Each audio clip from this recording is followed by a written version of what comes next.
for data center space. So I can't speak to that. OPM may be able to speak to non-data center space, but yes, I mean our costs are going up, so we assume that will continue. Be competitive, folks.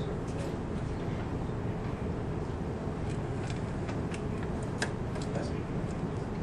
Ours work with Verizon. Got a couple questions. First of all, is there any other specifications on the cabinets that you can provide perhaps online? Cabinets aren't created equal.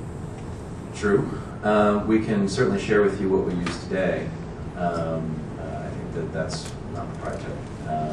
And can you give me an idea what specifics you're looking for? Well, you know, high-end server cabinets have much beefier frames than a low-end com rack does.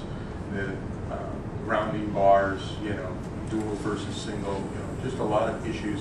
How much draw on the fans, you know, there's just they're becoming as complicated nowadays as a lot of other things. So I'm just trying to get a feel for when you say cabinet space or cabinets, right.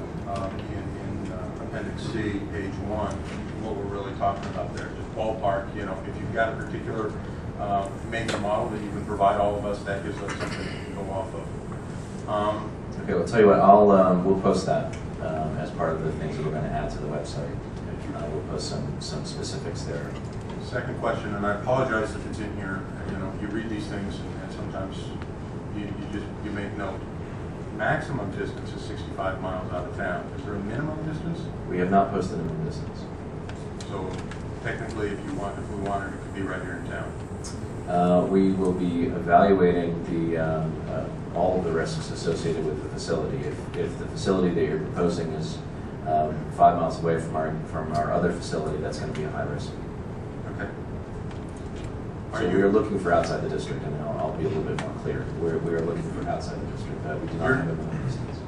You're not required to comply to Sarbanes, but you would like to more or less lean towards Sarbanes. There is not a specific standard that we're using to determine minimum safe distance. Thank you. Did I see any other questions?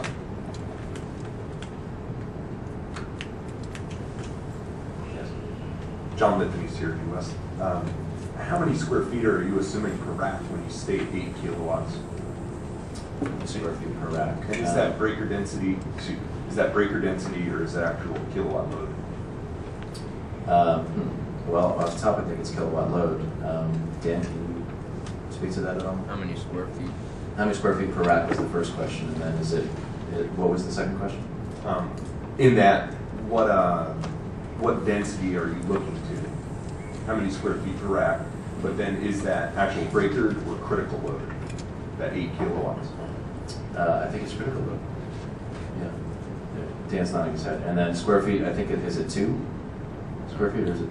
Because you have to have access space. Oh, access space, that's right. So what would it be? He's working on that. Yeah, I mean, some providers assume 24 square feet, some assume 30. It's a big difference when you add up 200 racks worth. Just want to understand it. Okay. I'll let him work that out, and then you can. It's closer to 24, but we'd like to see those kind of questions in writing. Okay. Yeah, it's closer to 24. That's what Dan said. Good.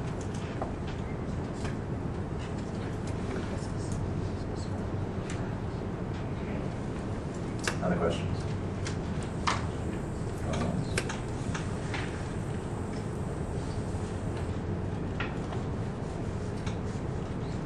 Well, if there are no other questions, then I think we're done. So thank you very much, everyone. This has been helpful.